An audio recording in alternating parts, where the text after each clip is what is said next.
বসে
বলছে যার বিশাল তটে রূপে রাখে বিকায়িত নীলকান্ত বলি।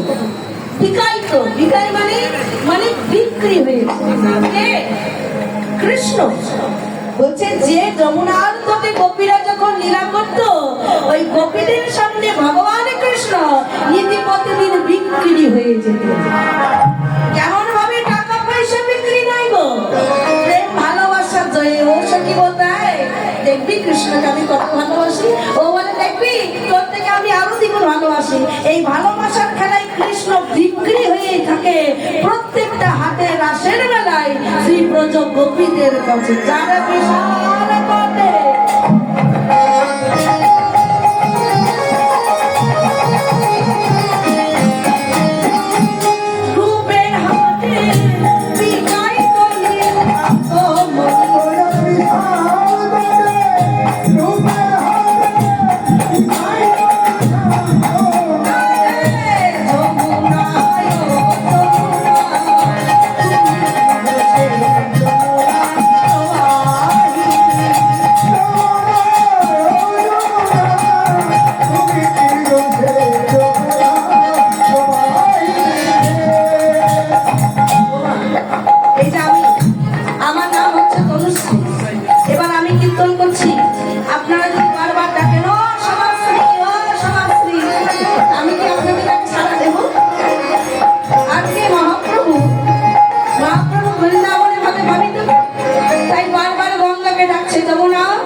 এবার যমুনা যমুনা বলছে, গঙ্গা তো সাড়া দিচ্ছে না। এবার কিছুতেই যখন গঙ্গা সাড়া দিচ্ছে না, এমন সময় মহাপ্রভু গঙ্গা জলটা হাতে নিয়েছে। আর গঙ্গা জল হাতে নিয়ে বলছে, কোথায় যাবো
রাধে বারবার বলছে যমুনা সাড়া দাও, যমুনা দেখা দাও।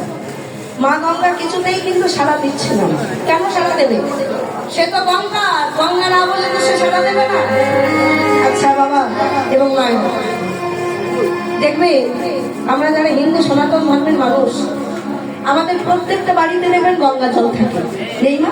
সবার বাড়িতে আছে। এই গঙ্গা জল আমরা সবাই ব্যবহার করি। কখন ব্যবহার করি? যখন মনে হয় দেহটা একটু অশুদ্ধ মনে হচ্ছে, সঙ্গে সঙ্গে একটু গঙ্গা জল ছিটিয়ে নিলে মনে হয় দেহটা শুদ্ধ হয়ে যাবে।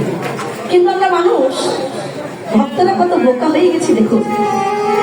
যে গঙ্গা জল আমরা দেহ শুদ্ধ করার জন্য দুপোটা মাথায় ছড়ালে মনে হয় দেহ শুদ্ধ হয়ে গেল, সেই গঙ্গার সৃষ্টি হয়েছে প্রভু নারায়ণের চরণ থেকে। বুঝুন, একটু বোঝার চেষ্টা করুন। গঙ্গার সৃষ্টি হয়েছে ভগবানের চরণ থেকে।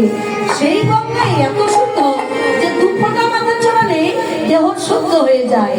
আর এই শ্রীমদ ভাগবত কথা, ভাগবত গীতা, যেটা হচ্ছে ভগবানের মুখের থেকে সৃষ্টি, যেটা চরণের থেকে সৃষ্টি, সে যদি এত পূর্ণ হয়, তাহলে যে ভাগবত কথা ভগবানের মুখের থেকে সৃষ্টি হলো সেটা কত শুদ্ধ মা। আজকে যে ভাগবত কথা আপনারা আস্বাদন করতে এসেছেন, এই যত কর্ণের মধ্যে গিয়ে প্রবেশ করবে আর হৃদয়ে গোবিন্দ আমার তত ময়লা ধুলোগুলো পরিষ্কার করে দেয়। কেন কি জানেন? আজকে আপনাদের এখানে কীর্তন হচ্ছে মা, গোবিন্দ কিন্তু আজকে হরিবাসনে এসেছে। গোবিন্দ আমার দেখছে, আহারে আমার ভক্তরা ঘর দোয়ার সংসার সবকিছু ফেলে রেখে মধ্যরাত্রিতে এসে বসে আছে আমার কোনো কথা শুনবে। ভগবান এসে বলছে, ভক্তরা তো এসেছে, তাই যাই আমি একটু কৃপা করে ভক্তের হৃদয় মন্দির থেকে ঘুরে আসি। তো বাবা, ভগবান আজকে ভক্তের হৃদয়ে প্রবেশ করছে কিসের মাধ্যমে? এই হরি নামের দিয়ে কর্ণের মাধ্যমে ভগবান প্রবেশ করলো ভক্তের হৃদয়ে। কিন্তু বাবা, ভক্তের হৃদয়ে যে গোবিন্দ বসবে, বসার মতন জায়গাটা আমাদের হৃদয়ে তৈরি হয়ে যায়। কারণ আমাদের ভক্তের হৃদয়গুলো ময়লা জমে গেছে। কিসের ময়লা? সর্বরিপুর ময়লা। কাম, ক্রোধ, লোভ, মোহ, মদ, মাৎসর্য, হিংসা, বিদ্যা, কারো রূপের অহংকার, কারো যৌবনের অহংকার, কারো টাকা পয়সার অহংকার। এই অহংকার করতে করতে আমাদের হৃদয়গুলো ময়লা জমে গেছে, যার জন্য গোবিন্দ আমার এই ভক্তের হৃদয়ে বুঝতে পারছে না। ভগবান চিন্তা করলো, ভক্তের হৃদয়ে যখন চলেই এসেছি, আমি বসবো। কেমন করে বসবো? এই ধুলো ময়লাগুলো পরিষ্কার করে তারপর বসবো। ও বাবা, ভগবান যখন নিজ হাত দিয়ে আজকে ভক্তের হৃদয় মন্দির পরিষ্কার করছে, দেখছে না না না না না না, শুধু হাত দিয়ে হৃদয় পরিষ্কার হচ্ছে না, এবার একটু জল ঢালতে হবে। যখন ভগবান নিজ হাতে জল ঢেলে দিল ভক্তের হৃদয় মন্দিরে, জলের টানে, জলের স্রোতের টানে ময়লাগুলো বেরিয়ে আসছে। কিসের মাধ্যমে? ভক্তের নয়নের জল। হরিবাসনে, কীর্তন আসনে ভক্তরা কাঁদে কেন?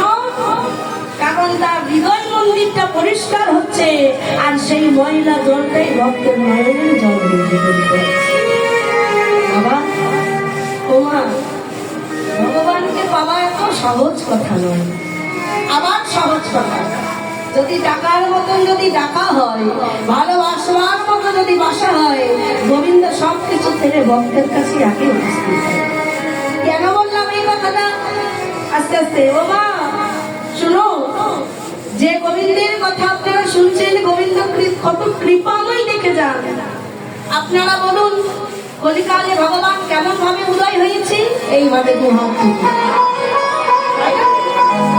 আমাকে একটু লক্ষ্য করুন, কলিকালের বউ কেমন ভাবে ধরাধামে এসেছে? এইভাবে দুহাত তুলে, ঠিক এইভাবেই এসেছে। বাবা, আপনারা কি কখনো মনে মনে ভেবেছেন যে গৌর যে দুহাত তুলে এলো, এই দুহাত তুলে গৌর কি বোঝাতে চাইছে আমাদের?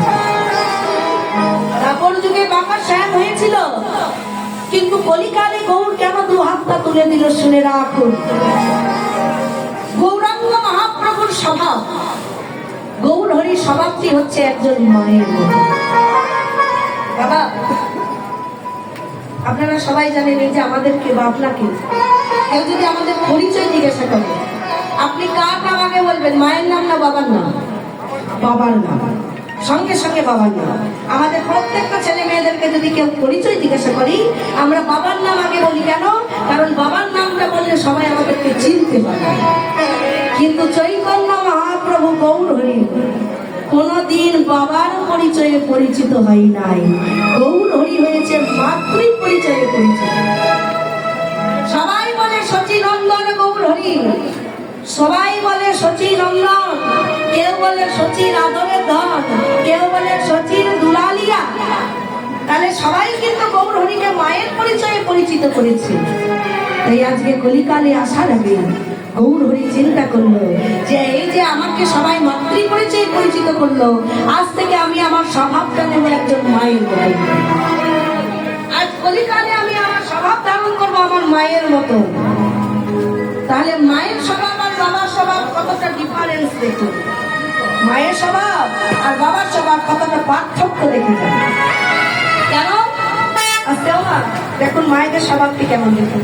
একটা ছোট্ট বালক, ওই 5-6 বছরের ছেলে, সারাদিন ধুলোবালিতে খেলছে। আর ধুলোবালিতে খেলে সারা গায়ে ধুলোবালি মেখেছে, বাচ্চা ছেলেটা যেটা করে থাকে, সারা গায়ে ধুলোবালি মেখেছে, কাদা মেখেছে, ময়লা মেখেছে। আর এমন সময় তার বাবা বাজারের একটা থলি নিয়ে বাজারে আসছে। আর ছেলেটা বাবাকে দেখে বাইনা করছে, বাবা ও বাবা একটু বলে নাও, আমি তোমার সঙ্গে বাজারে যাবো, একটু বলে নাও। বাবা বলছে, খোকা তোর সারা গায়ে ময়লা মাখা, ধুলো মাখা, কাদা মাখা, তোকে যদি এখন আমি কোলে নিই তাহলে আমি যে পরিষ্কার জামাটা পরে বাজারে যাচ্ছি সেটা নোংরা হয়ে যাবে। পরিষ্কার জামাটা পরে আমি বাজারে যাচ্ছি সেটা নোংরা হয়ে যাবে। তাই বাবা তোকে আমি এখন কোলে নিতে পারবো না। আর যদি যেতেই চাস তোর মাকে গিয়ে বল তোকে ভালো করে ধুয়ে মুছে পরিষ্কার করবে। এটা বাবার স্বভাব। এবার দেখুন মায়ের স্বভাব। যেই না ওই ধুলো মাখা অবস্থায় ছেলেটা দুঃখ হলো, বাবা নিয়ে গেল না তো, ছেলেটা কষ্ট হচ্ছে। আর কষ্ট হয়ে ছুটতে ছুটতে যাচ্ছে মায়ের কাছে। আর দুয়ারে গিয়ে যেই না মা বলে ডেকেছে, এমন সময় তার মা খাবারের থালাটা নিয়ে এক মুষ্টি অন্ন মুখে তুলবে, ছেলেটি ডাক দিল, মা ও মা। যেই না মা বলে ডেকেছে, আর কি মায়ের খাবারটা মুখে উঠবে তো? মা সঙ্গে সঙ্গে ছেলেটার দিকে তাকিয়ে বলছে, খোকা এসেছিস? এসেছিস বাবা, কতক্ষণ হলো তোকে দেখি নাই। আয় আয় বাবা, তাড়াতাড়ি আমার কোলে এসে বস, আমি তোকে খাইয়ে দেবো। আয় বাবা তাড়াতাড়ি কোলে। চিন্তা করুন, বিচার করুন, বাবা দেখতে পেল ছেলেটার গায়ে ধুলোবালি মাখা। ছেলেটা যদি বাবার কোলে বসতো, বাবার পরিষ্কার জামা নোংরা হয়ে যেত। কেন মা দেখতে পেল না যে ছেলেটা যদি মায়ের কোলে বসে তাহলে মায়ের নতুন শাড়িটাও নোংরা হয়ে যাবে? একটা মায়ের কাছে তার ছেলে কখনো নোংরা হতে পারে গো? ছেলে মেয়ে যতই অন্যায় অবিচার করুক না কেন, মা সব সময় তার পরিষ্কার আঁচলটাই তুলে দেয় ছেলেদের ময়লাটা পরিষ্কার করার জন্য। তেমনি বাবা, কলিকালে আমরা জন্ম নিয়েছি, আমরা কি কম ময়লা? সারাদিন আমরা এত অন্যায় কাজ করি, সারাদিন এত আমরা পাপ কর্ম করি। এই পাপ কর্ম করতে করতে আমাদের দেহটা ময়লা হয়ে গেছে। আর দেহটা ময়লা হয়ে গেছে বলে স্বর্গের সত্যতা দাপন 3 যুগে ভগবান আমাদেরকে উদ্ধার করতে পারলো না, বাবার মতন দূরে ফেলে দিল। আর যখন কলিকালে গৌর এলো, গৌর আজকে 2 হাত তুলে বলছে, ওরে তোরা যতই মহিলা মাখিস না কেন, যতই পাপ কর্ম করিস না কেন, তোরা তো আমার সন্তান, আমি তোদের ফেলে দিতে পারবো না। তাই শোন, তোরা যতই অন্যায় কাজ করিস, যত পাপ কর্ম করিস, একবার শুধু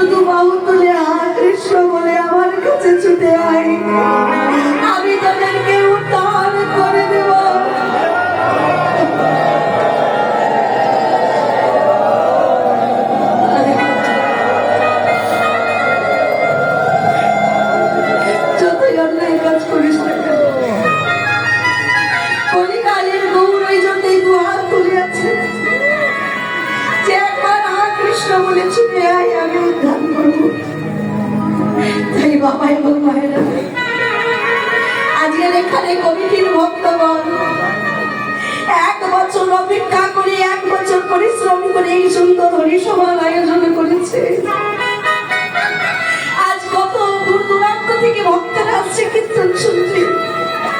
আর এই কীর্তনটা অনুষ্ঠানটা করতে গিয়ে তাদের যে কত জ্বালা সহ্য করতে হয়, তাদেরকে যে কত যন্ত্রণা সহ্য করতে হয়, আমরা কিন্তু এই যন্ত্রণার দাম কেউ দিতে পারবো না।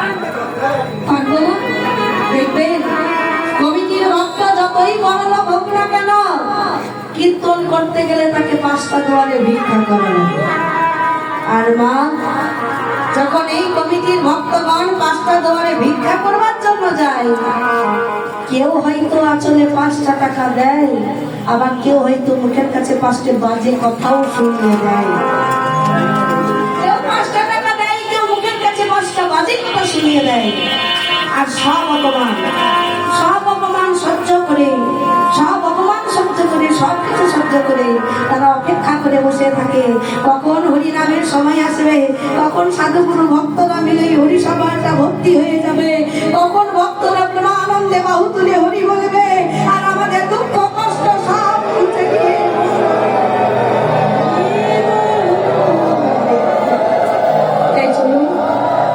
এই মধ্যরাত্রিতে ভগবানের নাম করে আমরা সকলে একটু সাধু সঙ্গ ভক্ত সঙ্গ এসো এসো ভক্ত তো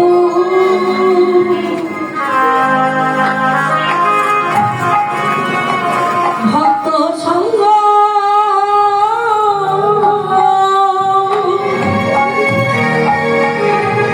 ভক্ত সঙ্গ করি